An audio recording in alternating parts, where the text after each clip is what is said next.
Unang-una, wala man pong pumipigil sa kanyang tumakbo. Tumakbo siya kung gusto niyang tumakbo. Noon pa siya Sararan, hindi man tumakbo sa pagka-presidente.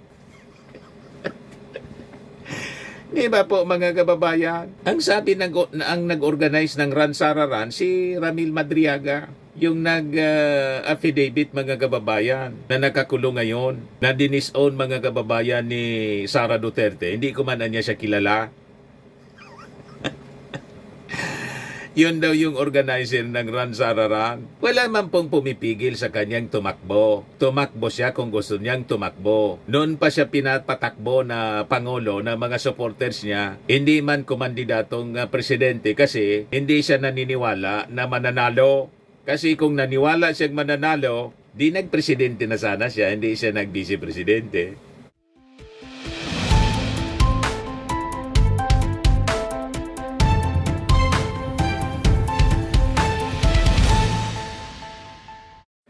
Sabi po ni Malotikia, dating spokesman ni Cory Aquino, na ngayon political strategist ng mga DDS. Si Sara daw po mga kababayan, lalong nagiging popular dahil sa mga pag-atake sa kanya. Maniwala man sa iyo, Malotikia. But anyway, ibigay ko muna sa inyo mga kababayan yung kanyang sinasabi. Ayan. Sabi dito sa post mga kababayan ng mga DDS propagandist, official, Bato Solid supporters. Naniniwala ang political strategist na si Professor Malo Tiquia na nagiging popular lalo si Vice President Sara Duterte dahil sa mga pag-ataking natatanggap nito. Ayon kay Tiquia, nagiging kabaliktaran umano ang kagustuhan ng mga kritiko ng Vice Presidente na mapabagsak ito. Yung ibang analis na nagsasabi na wala na, nangina na ang mga Duterte, yun ay propaganda, wika ni Tiquia. Sa kabila ng pagiging popular ni Duterte, naniniwala si Tiquia na hindi titigil ang mga kalaban nito sa politika na siraan pa ang Vice Presidente upang mapigilan ang pagtakbo nito sa 2028. Unang-una, wala man pong pumipigil sa kanyang tumakbo. Tumakbo siya kung gusto niyang tumakbo. Noon pa siya Sararan, hindi man tumakbo sa pagka-presidente. Di ba po mga kababayan? Ang sabi ang nag-organize ng Ransararan si Ramil Madriaga, yung nag-affidavit mga kababayan na nakakulong ngayon, na dinisown mga kababayan ni Sara Duterte. Hindi ko man niya siya kilala. Yun daw yung organizer ng Ransararan. Wala man pong pumipigil sa kanyang tumakbo. Tumakbo siya kung gusto niyang tumakbo. Noon pa siya pinapatakbo na pangulo ng mga supporters niya, hindi man kumandidatong presidente kasi hindi siya naniniwala na mananalo. Kasi kung naniwala siyang mananalo, di nagpresidente na sana siya, hindi siya nag-vice presidente. Presidente yung tatay niya. Presidente yung tatay niya, may impluensya. Hindi pa siya tumakbo. So anong ibig sabihin? Hindi siya naniniwala na mananalo siya. Kaya nag-slide siya sa pagiging vice-presidente na lang. Huwag kami ang bulahin ninyo. Yan ang katotohanan po. Kahit sa mga crowd po sa kampanya, I must know mga kababayan. Kasi nga po, kasama ako doon sa kampanya dito sa amin. Yung crowd na mga sumasalubong kay Sara Duterte, pag nag-iisa siya, kukunti lang. Dumarami lang po ang pumapalakpak kay Sara Duterte pag unity team. Kahit yung mga naka-green po, tingnan ninyo yung mga file videos mga kababayan during the unity team rallies. Kukunti man lang po yung mga naka-green. Ang marami, mga nakapula. Yan ang totoo niyan mga kababayan.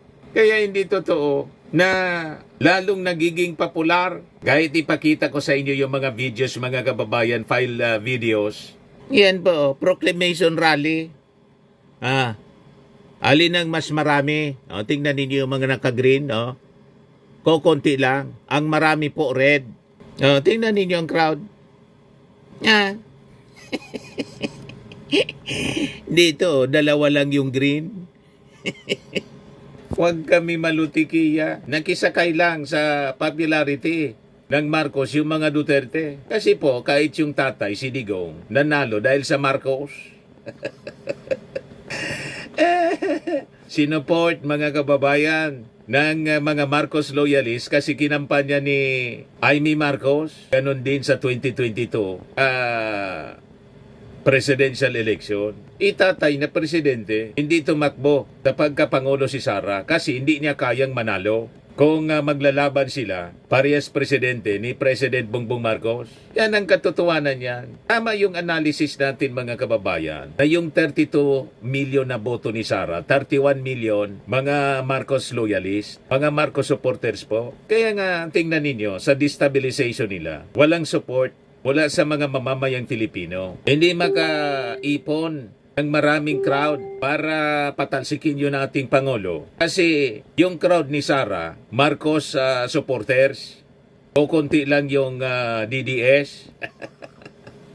Gusto ninyo ng latest na video? Kaya yung 3% na ratings ng ating Pangulo, negative 3%, baliktad yon. Ang negative si Sara, ang positive 31, para yon sa ating Pangulong Bongbong Marcos. Minanipula nila, mga kababayan. Kahit nga yung political analyst na dilawan, mga kababayan na si Ronald Llamas, hindi maniwala, kritik na yon ng ating Pangulo. Kayo na lang malutiki ang naniniwala sa mga kalukuhan ninyo, mga analysis ninyong walang kakwenta-kwenta. Iyan ang crowd ni Sara, oh. Nakita ninyo, lahat pula, dalawa lang yung green. Ha? Siya lang yung naka-green, oh. Lahat yan pula. Yan, oh. Unity Proclamation Rally, Bongbong Marcos. May nakita kayong green dyan? Lahat pula.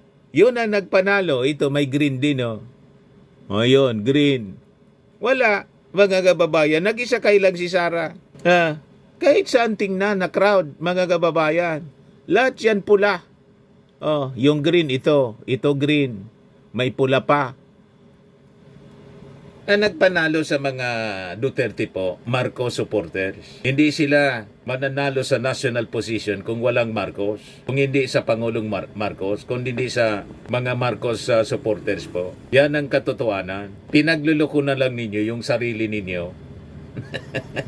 Ngayon, ito yung mga latest videos. Ipakita ko sa inyo yung crowd ni President Bongbong na sabi ng Sayad Weather Station 3% negative yung trust ratings. Tapos si Sara positive 31. Maniwala sa inyo po. Tingnan ninyo itong crowd ng ating Pangulong Bongbong Marcos. Maniwala ka na, no? Na 3% lang yung trust rating. Ganyan pagkaguluhan yung ating Pangulo. I must know kasi lagi tayong nakakasama sa mga activities niya. Pinagkakaguluhan palagi, mga kababayan, no? Siksikan palagi yung crowd niya. Paulit-ulit lang yan. Kahit saan siya pumunta, pinagkakaguluhan. Matatanda, bata, mga teenagers, sa mga eskwelahan, kahit siya saan pumunta. Paano 3% lang ang trust ratings ng ating Pangulo? Ganyan ang crowd niya palagi. Kahit saan siya pumunta. Di ba? Halos hindi na makagalaw, mga kababayan, yung ating Pangulong Bongbong Marcos. Yan ang crowd niya. Ito pa. Ganyan siya. Pinagkakaguluhan ng mga tao. Tapos 3% yung trust ratings. Maniwala man sa Sayad Weather Station po, survey. Ngayon, ipakita ko sa inyo ang crowd ni Sara. Ito sa Davao na to, mga kababayan. Latest dito na video.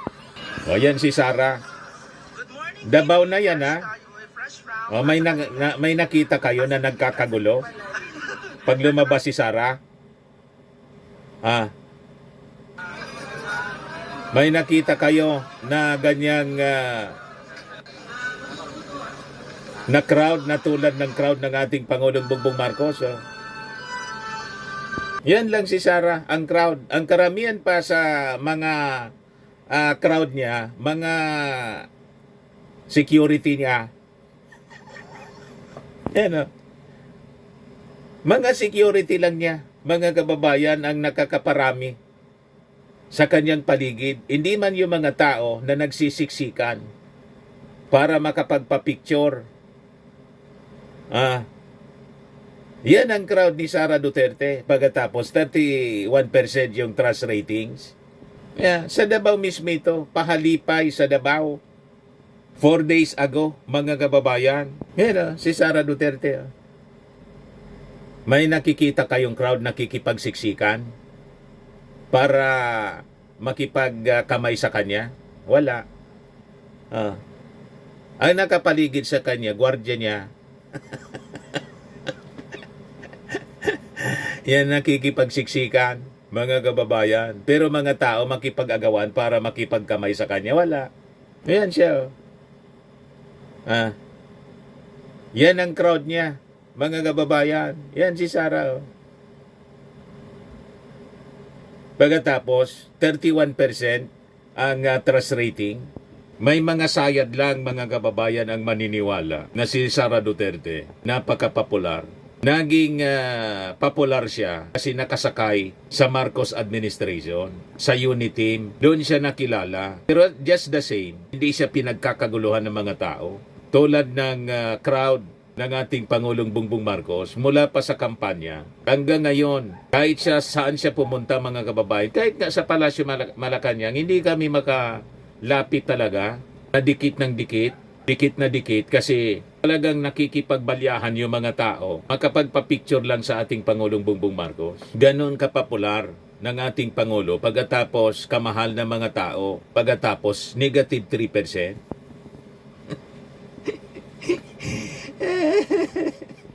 Kayo na lang ang maglukuhan. Di ba po? Yeah, sabi dito, 3%, negative 3% daw ang ratings ni PBBM. Saan ka nakakita ng 3% ratings ganyan kapopular? Oh? Pinag-aagawan ng mga tao, nakikipagsiksikan, makapagpa-picture lang sa ating Pangulo. Hindi na halos makita. You see? O yan, ito pala yung ating Pangulo. Yan. Grabe po. Laging pinagkakaguluhan siya ng mga tao. Kahit saan siya pumunta, mga kababayan.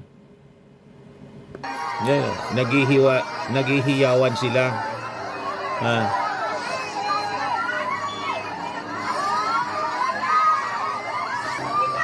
Yan.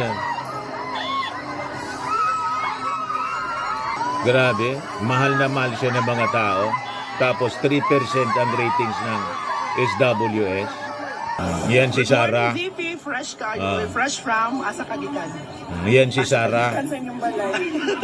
Yan ang crowd ni Sara. Di ba? Yan lang ang crowd ni Sara. Oh. May nakita kayong nakikipagsiksikan?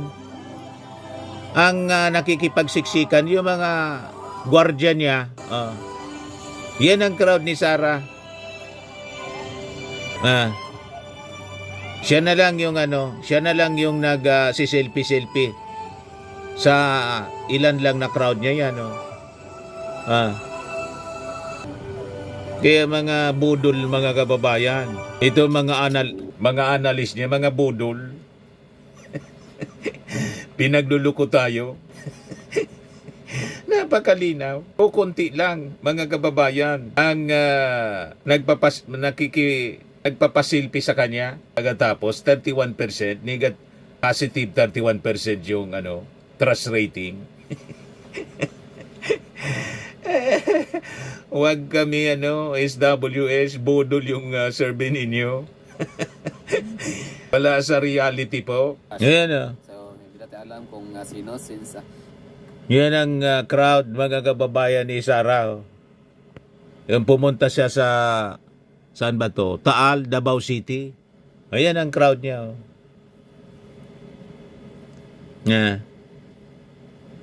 Kita ninyo? Yan man lang ang tagahanga niya.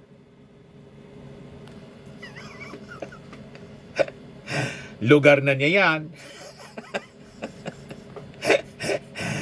Ang pulutin yan mga kababayan, pagkatapos 31% yung trust ratings. Yung ating Pangulo, kahit saan pumunta, mga kababayan, pinagkakaguluhan ng mga tao, -3 ang trust ratings. Malinaw na pambubudol ng SWS mga kababayan. Tama pa? Bodol itong mga political analyst niya.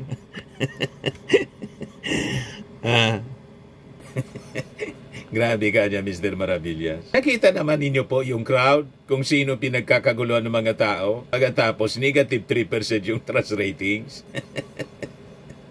Isaksak ninyo sa baga ninyo yung survey ninyo na malinaw na panluloko sa mga mamamayang Filipino. Tama pa?